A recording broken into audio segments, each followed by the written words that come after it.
Sobre el final del programa. Hoy es jueves y los jueves nos gusta mucho recibir a nuestra querida compañera Lucía García Itzinson, que ya está acá en el estudio y la recibimos con aplausos. Hola, Lucía. Hola, Lucía. A mí me gusta mucho venir también. Ay, ¿en serio? Qué lindo. Sí. Y vieron que los jueves para el Movimiento de Derechos Humanos es un día. Es un día súper importante, ¿no? claro Porque que es el día sí. que marchan las madres 15:30 en Plaza de Mayo.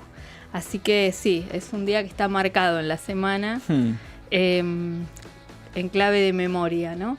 Y bueno, y hoy vamos a tener que hablar otra vez de una mala noticia. Ya veníamos de la semana pasada. Venimos en una racha. Bueno, porque este gobierno, digamos, va para ese lado, ¿no? De alguna manera la vicepresidenta lo expresó con claridad en varias oportunidades, hubo reuniones de diputados con genocidas. Así que esta fantasía de la impunidad, de liberar a los genocidas, en este caso fue de absolver a los genocidas, bueno, la están llevando a la práctica, ¿no? Tuvimos la sentencia del juicio por el Villazo. El Villazo es un acontecimiento represivo que ocurrió el 20 de marzo de 1975 en Villa Constitución, provincia de Santa Fe, en el sur de la provincia de Santa Fe. Conozco. Vinculado al cordón industrial y específicamente a Sindar, ¿no? A la fábrica, a la metalúrgica Sindar.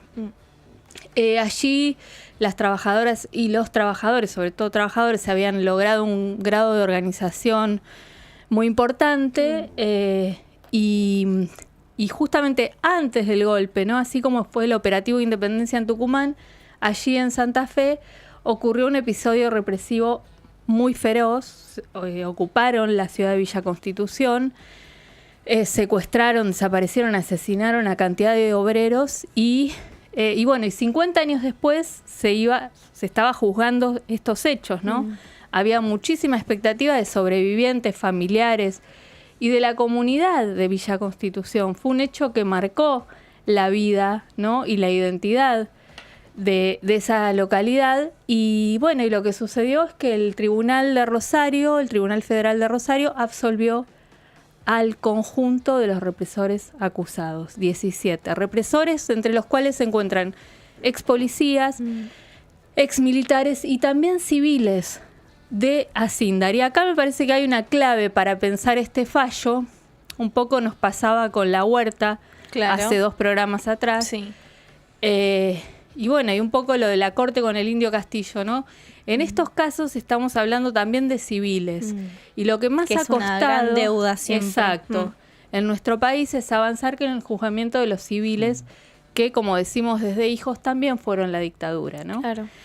Porque sin esa trama civil de empresarios, en este caso empresarios que hacían listados con los propios obreros, sí, eran organizados, que eran referentes, claro, una inteligencia interna de la fábrica, y que entregaban, ¿no? Y que de alguna manera se aliaban con las fuerzas represivas para desmantelar ese movimiento organizado. Bueno, una vez más quedaron impunes. Yo traje un fragmento de un videíto que ilustra desde el lugar de los hechos lo que sucedió ese día en lo que se conoce como el Villazo, para que lo veamos y después, bueno, les cuento más detalles del fallo.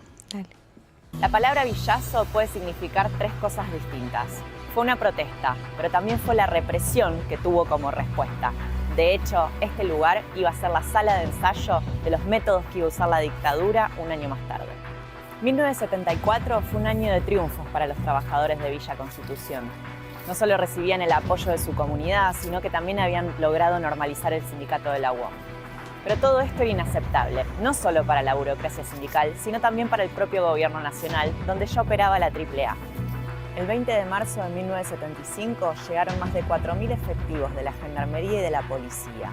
Lo que siguió fue el terror: secuestros, torturas, asesinatos y desapariciones.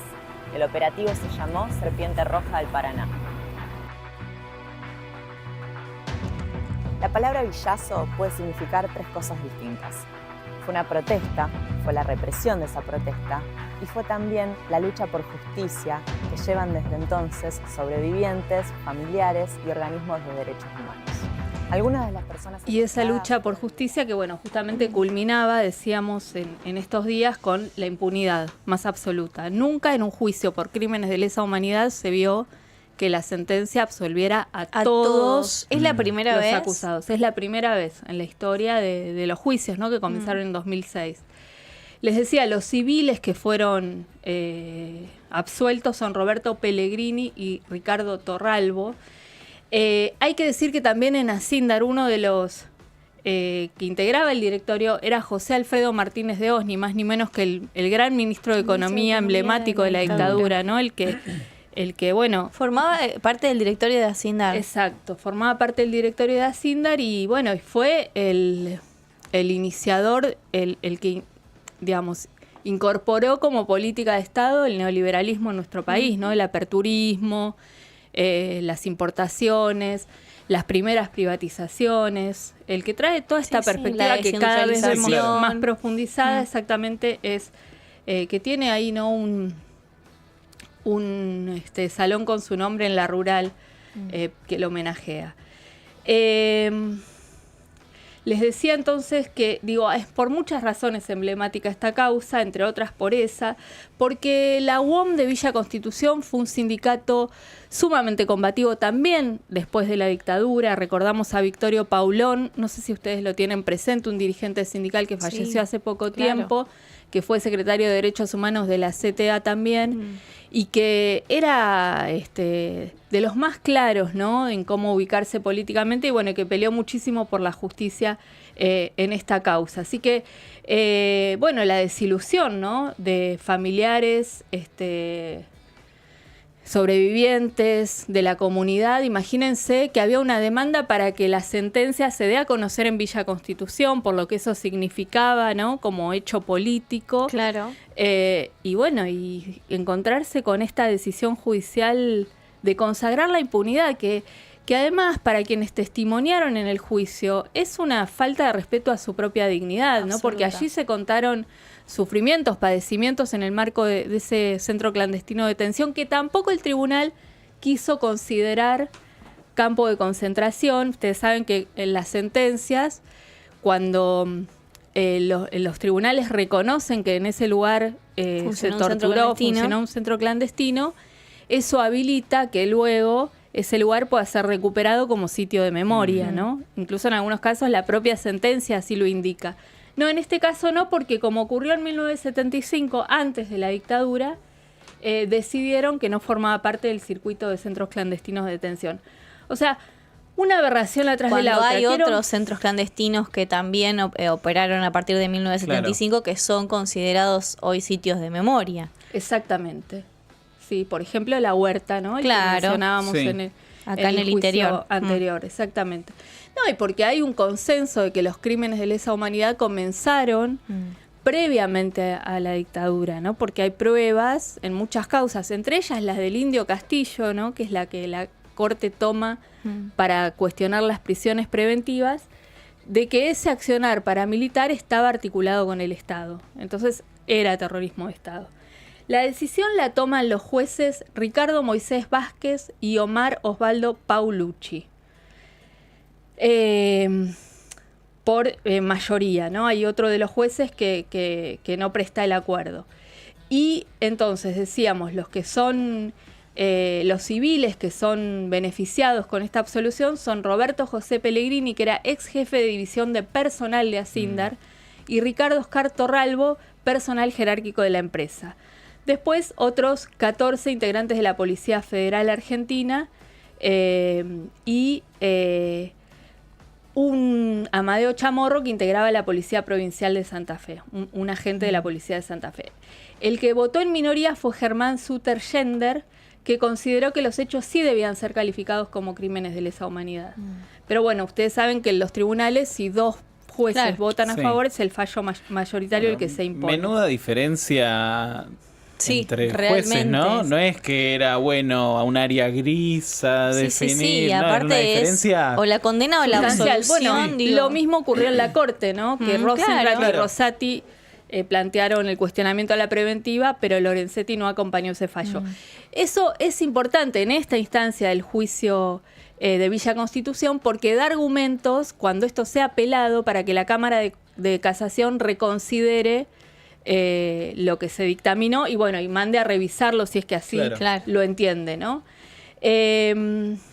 Bueno, eso, ¿no? Rechazaron los pedidos de la Fiscalía, no consideran que sean crímenes de lesa humanidad, no consideran que el albergue de solteros, así se llamaba el lugar que funcionó como centro clandestino de detención, se haya sido un lugar donde se torturaba en el marco del terrorismo de Estado, ¿no? Porque el único que puede cometer crímenes de lesa humanidad es el Estado, ¿no? El único que puede ejercer el terrorismo de Estado precisamente es el Estado.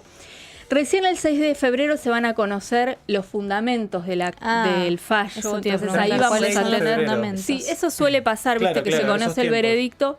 Y ahí, bueno, vamos a ver cómo argumentan estos jueces esta decisión de legitimar la impunidad, ¿no? Porque no es otra cosa que eso lo que están haciendo. Sí, la impunidad, la tortura, los crímenes de lesa humanidad. Y en este contexto, ¿no? Que es lo Sí. más preocupante, porque siempre que hablamos del pasado, no solamente en materia de memoria, verdad y justicia, digo, los historiadores lo dicen, los profesores de historia, las profesoras de historia, en realidad lo que estamos hablando es de un modo de interpretar esos hechos que ocurrieron en clave del presente y también del futuro. Entonces, ¿qué significa hoy, en este contexto en el que Patricia Bullrich autoriza la compra de armamento, ¿no? Con determinados características, pero en definitiva fusiles. habilita la compra de armamento por parte de la sociedad civil.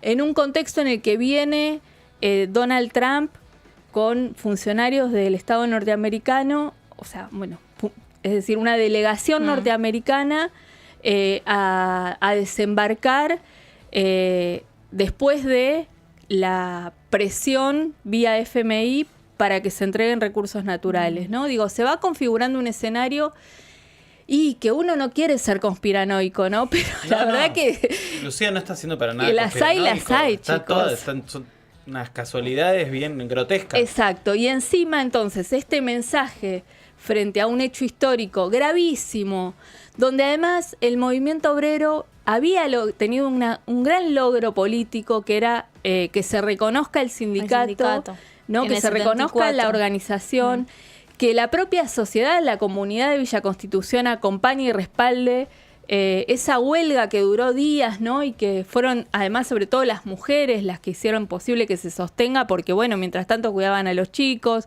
llevaban la comida, ¿no? Digo, toda una comunidad, nosotros no sé si tenemos registro de estos hechos que no eran grupos aislados, ¿no? Era toda la sociedad, lo mismo que sucedió entre Leu en su momento cuando se toma el teatro por la libertad de los presos políticos. Es decir, había comunidades comprometidas con la defensa de los derechos. La respuesta es una represión sangrienta y 50 años después, la impunidad. Es un montón. Sí, es una locura. No, es una, Es un montón es y una demostración de, bueno, eso, de que corren otros tiempos y de que hay un plan, como vos bien decías, también orquestado para garantizar la impunidad en el marco de un plan de gobierno económico, social y político que justamente para nada es para las mayorías, digamos, ¿no? Es un plan económico que favorece a unos pocos, un plan social, político y económico, no solo económico, sino se habla tanto de la batalla cultural que es lo más excluyente, uno de los más excluyentes de la historia argentina, ¿no? Así que, bueno, pésimas son las noticias. Pésimas noticias. Además, digo, que 3 jueves seguidos hayamos hablado en esta línea ya da cuenta de que no son hechos aislados, sino de que es una línea política decidida por el gobierno, que Cuño Libarona sea el ministro de Justicia, no hace más que reforzar esta hipótesis que tenemos. Entonces, bueno, realmente es preocupante y creo que esto nos tiene que llevar a pensar, bueno, qué medidas vamos a tomar, ¿no? ¿Cómo vamos a reaccionar como pueblo ante el avance de la impunidad del genocidio, que no es otra cosa que un mensaje en tiempo presente para las luchas y las pretensiones de disciplinar al pueblo organizado, ¿no? Que es lo que más nos preocupa, porque nosotros sabemos que si hay una manera de detener los abusos del poder es cuando salimos a la calle masivamente y decimos, no, esto no queremos que pase. Sí, bueno, inclusive se habla de que ha sido muy, muy fructífero para el gobierno el disciplinamiento en relación también a la última campaña electoral, en el sentido de presentar, digamos, como alternativa al caos, ¿no?